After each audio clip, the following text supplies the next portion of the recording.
মানুষের ইন্ডিজিনাস পিপলদের সেন্টিমেন্টটা সরকারকে উপলব্ধি করতে হবে।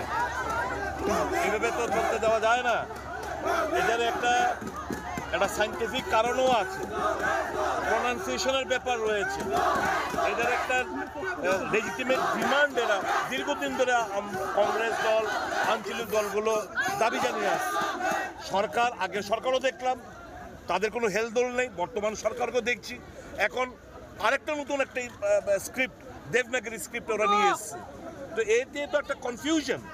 আমরা পুরোপুরি এই ডিমান্ডটাকে সমর্থন করি যে ককবরক ভাষার স্ক্রিপ্ট অতি দ্রুত রোমান স্ক্রিপ্টে যেন নির্ণয় করা হয়, সরকারের কাছে দাবি জানাচ্ছি।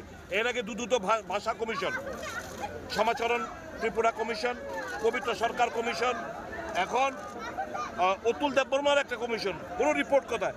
আগে দুটো রিপোর্ট সুপারিশ করেছে ককবরক ভাষাকে রোমান স্ক্রিপ্টে, কিন্তু সরকার নতুনভাবে একটাবার ওদের দেবনাগরী স্ক্রিপ্ট নিয়ে এসে এটাকে একটা কমপ্লিটলি একটা বিতর্কিত একটা পরিস্থিতি তৈরি করার চেষ্টা হচ্ছে।